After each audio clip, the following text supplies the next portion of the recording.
Okay, guys, we've got our top 10 things that piss me off in the horse world. We're up to number 4.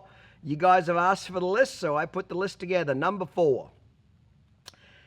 I can't stand people not training their horses for their farriers to stand still, to either have their feet trimmed or to be shod, okay? I am the biggest supporter for farriers all over the world because I used to be one. Okay, a lot of people don't know this, but in my early days of my horsemanship career, I used to shoe horses for money. I used to shoe horses for extra money. You know, I started colts, I fixed problem horses, I shod horses. I did whatever I could to make a living, okay? So I've been under a horse and I've shod thousands of horses over the years, okay? And I know what it's like to shoe a horse that doesn't stand still. I know it's like to shoe a horse that leans on you. I know what it's like to shoe a horse that's a jackass, and it makes an already difficult job unbearable, and really it makes you hate it. So I've always been on this pro-farrier speech about it's not your farrier's job to train your horse, it's your job to train your horse. That's your job as a horse owner. I would say the most valuable lesson that I ever learned as a young horseman from Gordon McKinley, when I was 15 years old, I left high school and I went to work for him full time, you know, starting colts and problem horses and stuff. And about 2 months into my apprenticeship, Gordon said, "I'm going to teach you how to shoe horses." And I thought, well, that's kind of odd. Why would I learn how to shoe horses? I don't want to be a farrier. But anyway, I went along with it, and I didn't think it would be that difficult. Well, once I start getting underneath the horse and start filing on their feet and doing everything the farrier does, it's like, holy shit, my back hurts, my legs hurt. I mean, this is uncomfortable. This is difficult. So I start whining a little bit. And I said to Gordon, I said, why are you teaching me to shoe horses? I don't want to be a farrier. And he said, I know that. And I said, well, why are you teaching me to do this?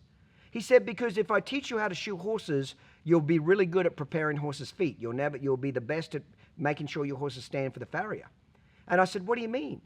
He said, because when you're shoeing the horse, Clinton, and you haven't done a good job preparing the horse, and it's kicking at you and stomping on you and running you around and won't stand still, you'll feel that pain through your whole body. But if you've done your job, and he stands there quietly because you've done your steps and you've done your job, it'll make the job a lot easier. Well, I didn't quite understand at that point, but I soon understand pretty quickly onwards. So for the next probably 5 years, I shod lots of horses. Every horse I had in training, every colt I had to start, every problem horse, I shod them all because I needed the money, okay? So if I knew I had to shoe the horse 2 weeks from now, it's a colt, like a wild horse, never had shoes on it. I'm working with his feet every day leading up to 2 weeks. So by the time I go to shoe him, it's no big drama. I can just dally the lead rope around the rail, pick up all 4 feet and shoe him. I got very little trouble out of him. But if I left it too late and I got to shoe it in 2 days' time, oh, it was a disaster, okay? We're not drugging them now. We got to go with what you got, okay? So I always tell farriers the quickest way to curb people's behavior is through their checkbook. So I tell farriers for years, somebody doesn't want to prepare their horse to have its feet handled, charge them for it. Charge them an extra $100, okay? You get that bill a couple of times, they'll soon wake up and say, oh, it's my job to train. It's like this. I know some people have done this. This is how fucking stupid humans are. But most people don't have enough disrespect to do this, okay? Most people, if their vet showed up to vaccinate their horse or work on their horse, they wouldn't leave it in a 50-acre field, and when the vet shows up, hand the vet the halter and say, hey, listen, I'm going in the house. The horse is out in the field. I need you to go out there and catch it, bring it back to the barn, do what you need to do, and then would you mind turning it back in the pasture? I'm sure some idiot's done that. But most people wouldn't have the gall to do that. When the vet shows up, you lead the horse out, you present him the horse, you hold the horse where he can do his job. Because the vet's a professional. He's got to do his job. His job's not to catch your horse. His job's not to turn it out. His job's not to walk through a 50-acre muddy field trying to catch your son of a bitch and won't be caught. But honestly, that's what people expect farriers to do. I know a lot of barefoot trimmers that owners will literally say, go catch it as well. Start charging them for that shit. Charge them an inconvenience fee. Okay? You'd be amazed when you start hitting people's checkbooks, they wake up real quickly. Okay? So if it won't stand there, charge them extra $100.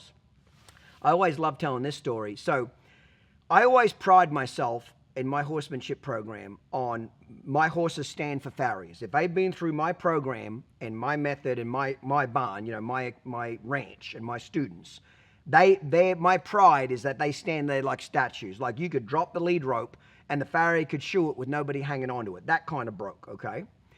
And so several years ago, he might be dead now, I don't know if he's still alive. His name was Dale. Great old guy, great farrier, great old guy. And he came to me one day and he said, "Hey, Clinton, I need to talk to you about these horses," because we had about 4 or 5 academy students that were all training academy horses on the ranch. And he came to me and he said, "Hey, I don't know if you're aware of this, but these horses are really shitty to be shod. They're not standing still. I haven't had a trouble with this in the past, but they're all getting worse and worse and worse." And he said, "It's almost to the point where, I'm going to quit you if your horses don't stand here. I probably can't keep coming back here and shoeing." I was embarrassed. There's one thing you can't do to me. You can burn my barn down, I'll forgive you. You can steal my horse, I'll forgive you. You can rob me, I'll still forgive you. But the one thing you can't do to me that I'll never forgive you is embarrass me, okay? And that embarrassed me. When this farrier walked up to me and basically said, "The horses that are on your ranch that these kids are training are pieces of shit and they're not standing here," I saw red. So I said, "Thank you, Dale, for telling me." I said, "I apologize to you, Dale. This should not have never happened. I didn't know this was a problem. I've taught them all better than this." So I said, "I'm going to fix this." So I get all these son of bitches up and I line them up like a firing squad. And I cuss them all out upside one, down the other. And I said, "You don't ever embarrass the boss." And I said, "Here's we're going to fix this, okay?" So I made a sheet up, okay, a farrier guiding sheet, okay? And you're going to hand this to Dale when he goes to shoe your horses. And you're going to get graded from 1 to 5. Left front, left hind, right hind. And then the last category was overall disposition, 1 to 5. Okay? So it's 4 legs is 20 points, and the overall demeanor or disposition is another 5 points. So they could get a maximum of 25 points for a perfect score. 5 per rating is a perfect score. So 25 is a perfect overall score. Horse gave no trouble, stood there like a statue. I said, if you guys get 20 or below, so you got to get 21, 22, 23, or 24, 25, but you got to get 21 and above. If you get 20 or below, you got to pay Dale $100 out of your pocket, cash. That goes to him. We all clear? Yep. And at the end of it, at the bottom of the piece of paper, I made Dale sign it, and I made the students sign it. And I said, guess what, guys? If you think that Dale's misjudging you or grading you poorly or not being fair because he's so mean, I said, I'll tell you what I'll do. I'll let you protest it. You can sign the bottom that says, "I feel like I've been scored unfairly." And guess what? I'm going to get notified of that, and I'm going to walk straight out of that office out here, and I'm going to pick up its feet, and I'm going to start going to hammering on it.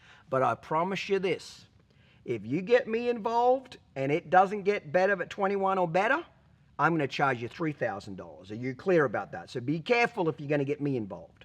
Now, if it stands there like an angel and Dale gave you a score of 12 and it was really 21, Dale will owe you $100. Are we clear?